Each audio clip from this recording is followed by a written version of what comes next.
Great beats.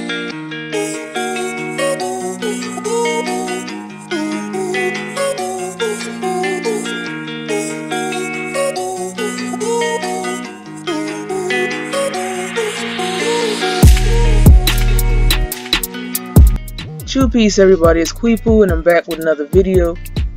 And I wanted to do this video not only to show, spirit possession, but also to use this narcissist as a case study for people to have a better understanding on how spirit beings work.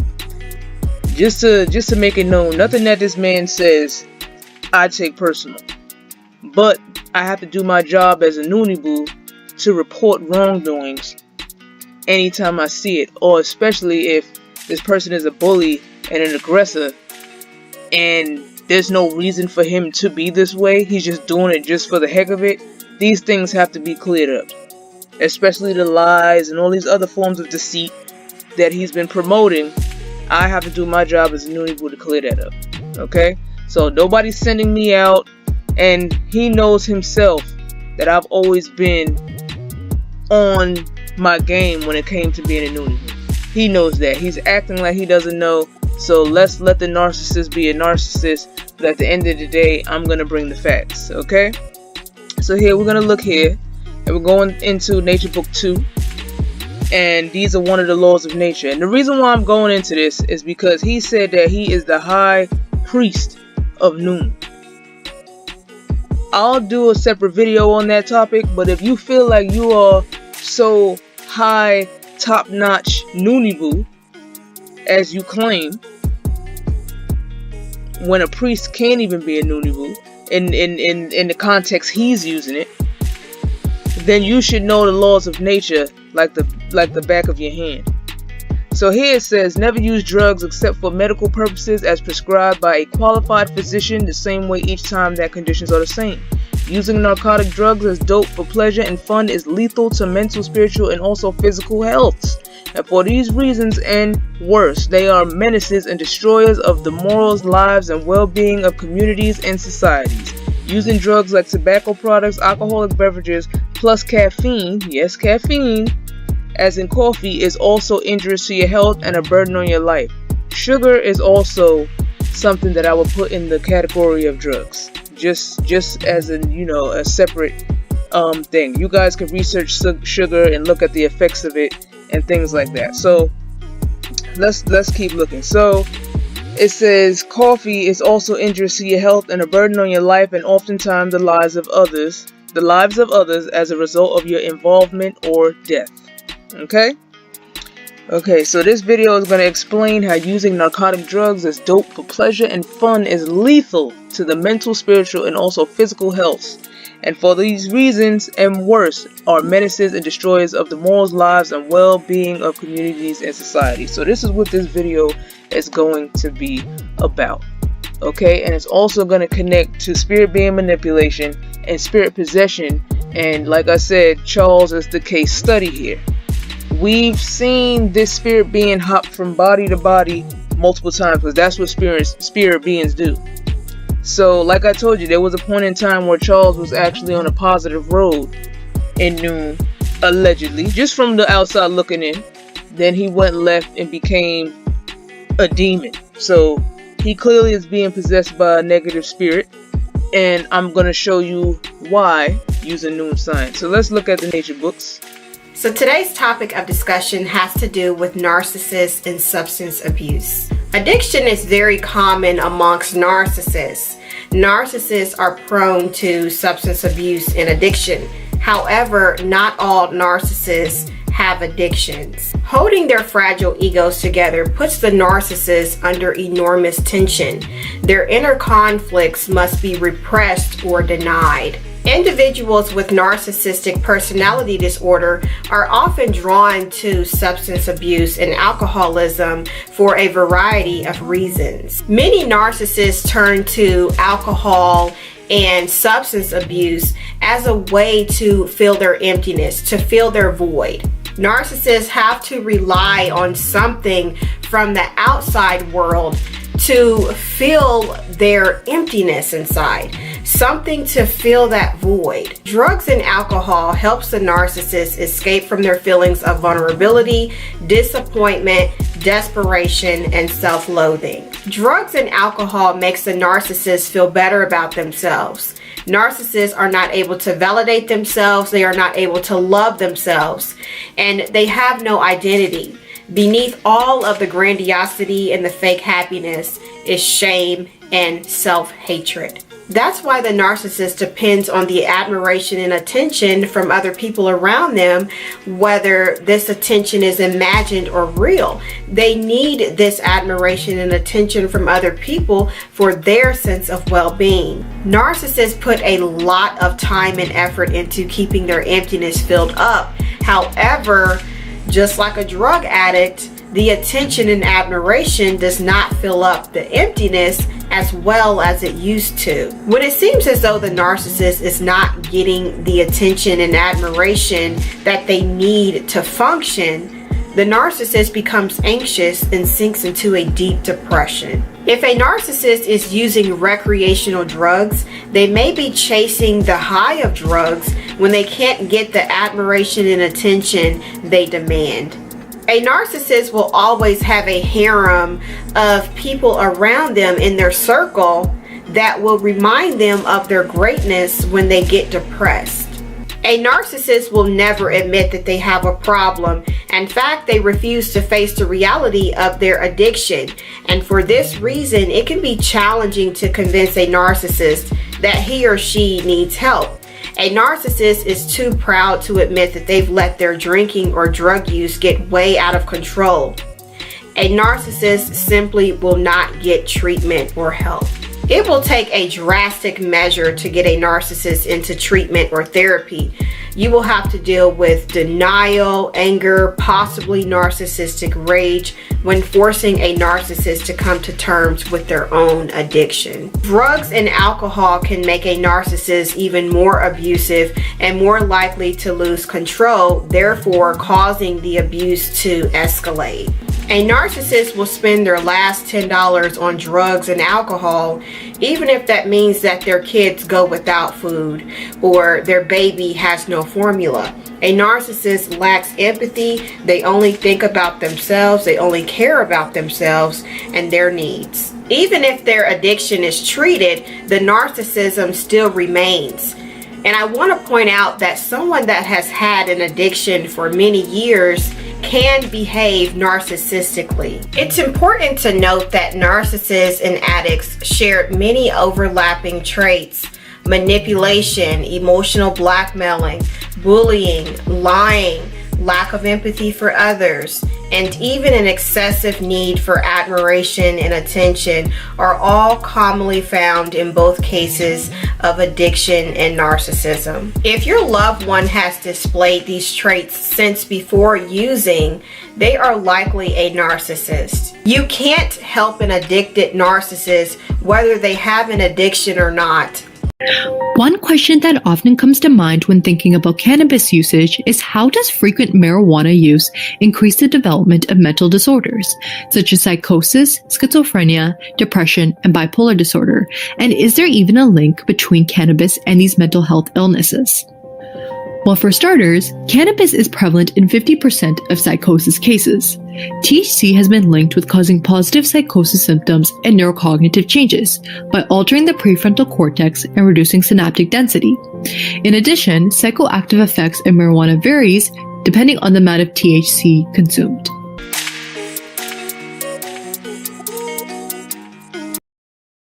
There, billions of nerve cells, or neurons, communicate through a series of signals and chemical messengers. When messages leave one neuron, they attach to a receptor on the receiving one, like a key fitting into a lock. In addiction, this communication process is disrupted. Large amounts of a brain chemical called dopamine are released, overwhelming receptors and resulting in the high that people experience. To keep that feeling going, they take the drug or engage in the behavior again and again. Eventually, the brain changes and adapts, driving them to seek out more just to get the same feeling. That's called tolerance. Stopping a substance can cause withdrawal symptoms such as nausea, tremors, depression, or severe anxiety. taking too much of a substance or a combination of substances can result in an overdose and serious illness, or even death. Young people are especially vulnerable to addiction. The impulse control center of their brains, known as the prefrontal cortex, isn't fully developed, making them more prone to risky behavior. And using substances can cause lasting harm to their developing brains.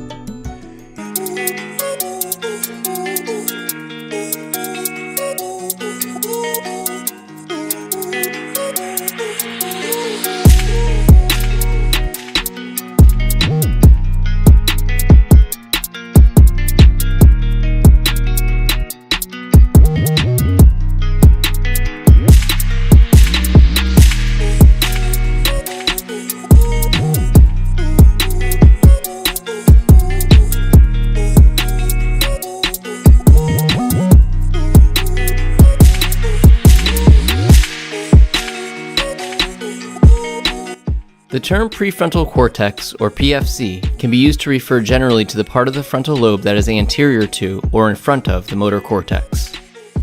Neuroscientists generally further divide the PFC into subregions, and while there is no clear consensus on what those subregions should be, some common demarcations include the dorsolateral, dorsomedial, ventrolateral, ventromedial, and orbitofrontal regions. The PFC makes up a substantial proportion of the entire brain, and thus is not surprisingly involved in a long list of functions. But it is most commonly associated with executive functions. There isn't a precise definition for the term executive functions, but it generally refers to processes that focus on controlling short-sighted behavior to be able to act with a goal in mind. This may include things like self-control, planning, decision-making, and problem-solving. Because these are complex cognitive functions, it is unlikely any one brain region is solely responsible for them, and more likely they depend on distributed networks of brain regions. Nevertheless, the PFC seems to play a critically important role in executive functions, a hypothesis supported by neuroimaging research and cases where the PFC was damaged and executive functions impaired. Although each of the subregions of the PFC is typically associated with slightly different aspects of cognition, we are not yet at the point where we can confidently assign specific roles to PFC subregions. Most evidence suggests that the executive functions of the PFC are accomplished due to the interaction of these subregions and their communication with other areas outside the PFC. One general model of PFC function is that it receives sensory information about the external world, uses that information to plan responses, and then communicates with other areas of the brain to enact a response, which might involve anything ranging from movement to simply a redirection of attention.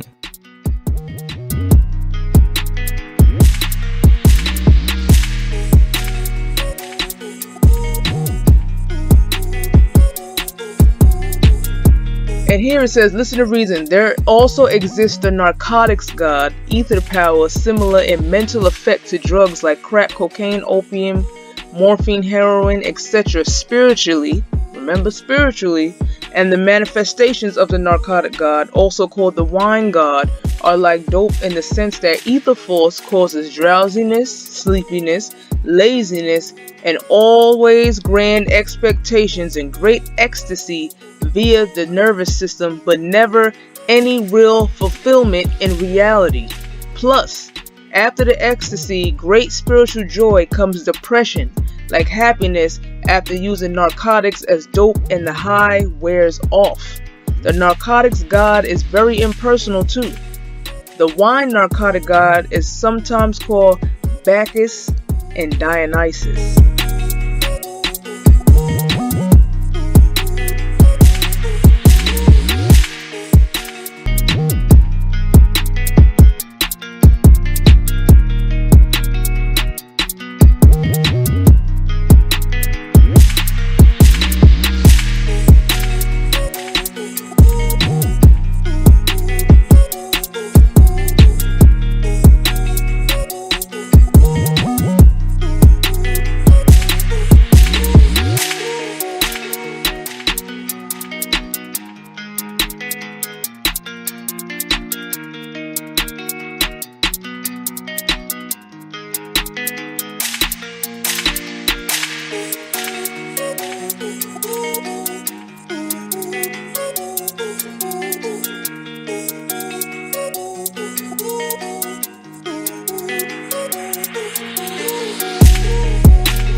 This god of narcotics and wine are chiefly concerned with giving ecstasy and rapture via ether energy by way of one's nervous systems and brain, and not so concerned with much else. But living, active beings need the God in nature who is concerned with all questions and answers, problems and solutions that confront us human beings mentally and physically in everyday living, and problems which we flesh and blood beings must deal with successfully if people are ever to live in peace and harmony with each other on planet Earth, and the only way possible, which is by conforming to the order and laws of nature in the positive, meant for the decorum and conduct of intelligent people.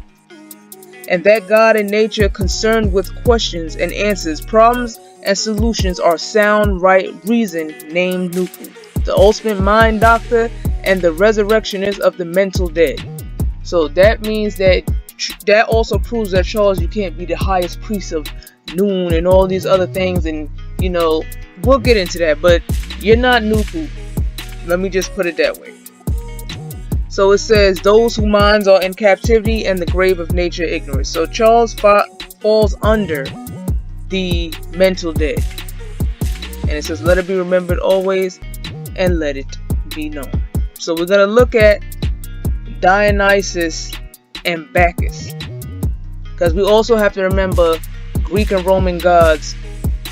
Their gods came from, they took the gods from the Phoenicians and switched them into their own, and then the Phoenicians took the Ethiopian or African gods and switched them around and made them into their own. So we're gonna look at the Egyptian form of Bacchus and Dionysus. So let's take a look.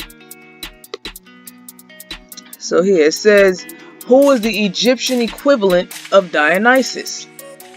And it says Osiris, as you can see here. It's Osiris. Okay, and as we go along, I'm gonna prove how it's Osiris. Okay, so we're gonna go back into the nature books, and we're gonna read. This is book 1, I believe, as well.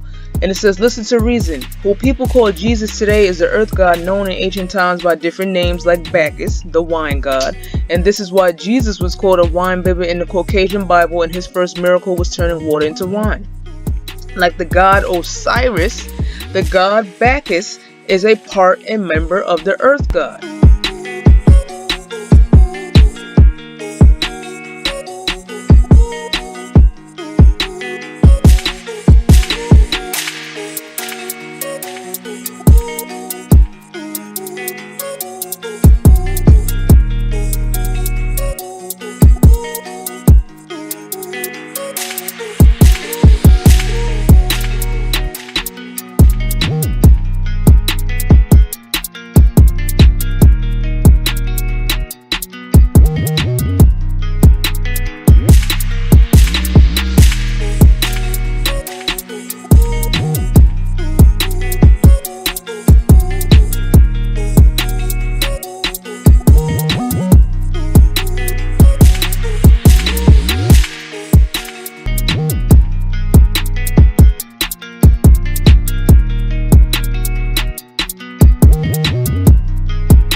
So that proves that Osiris is another part of Bacchus and Dionysus, because the gods change their names, but it's still the same god in the end. Okay? So let's also look into some more research. Okay, so this is Osiris. And it says he was equated with Attis, Adonis, Dionysus, and Orpheus by historians and theologians. It says the 5th century BC historian Herodotus claims the name and rites of Dionysus came from an Egyptian seer, and guesses that the rites originally came from Phoenicia. Remember, I told you that the Egyptians, the Ethiopians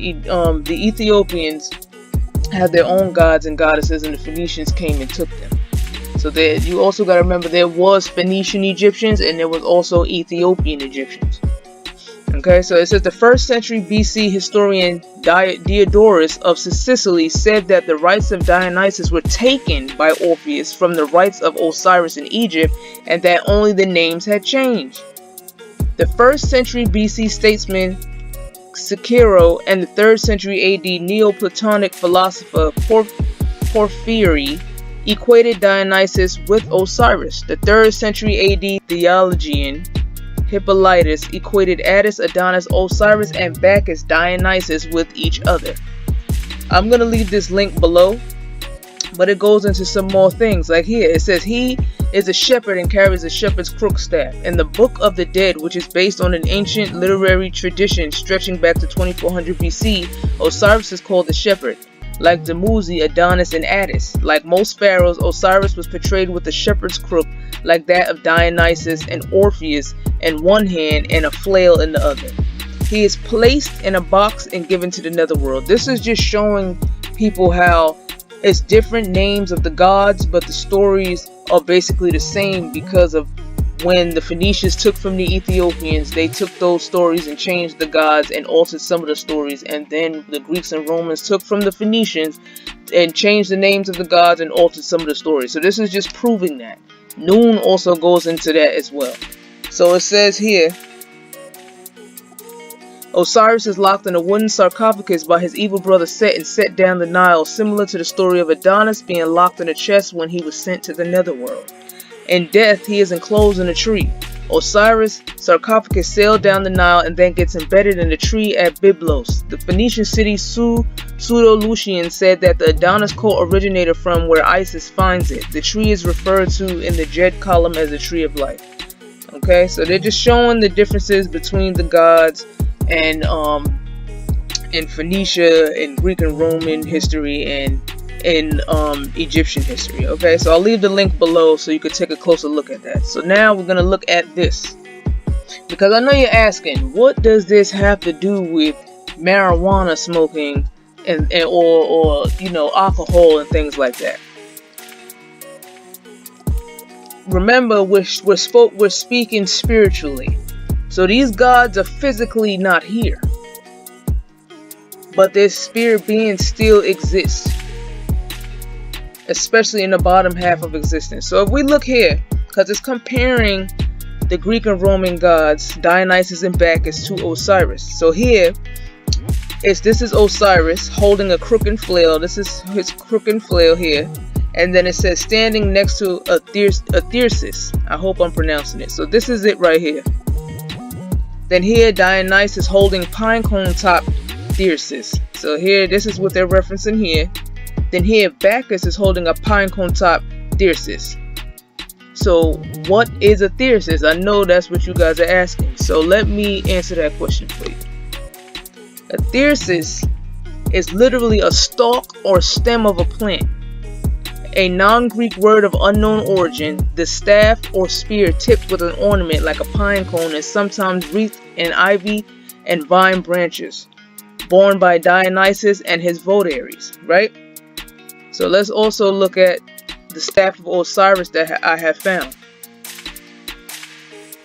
As we can see here, it's a similar pine cone shape, right? So what we also know is that marijuana buds also resemble this.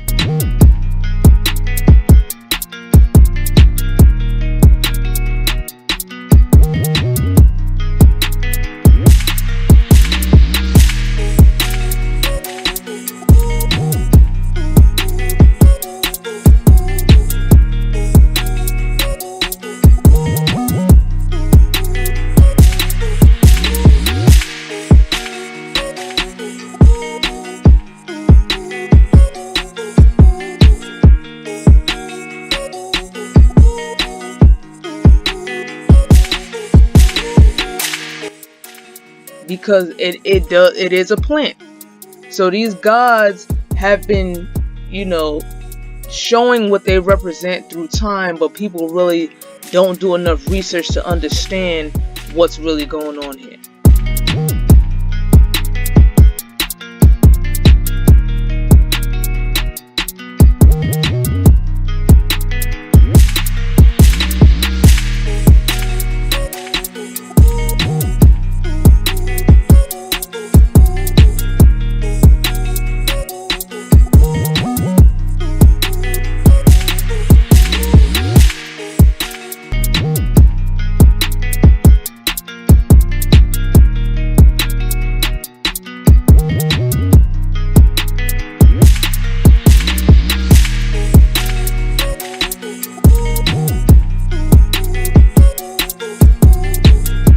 See, look, he talking about he's God. Yeah, ghost God.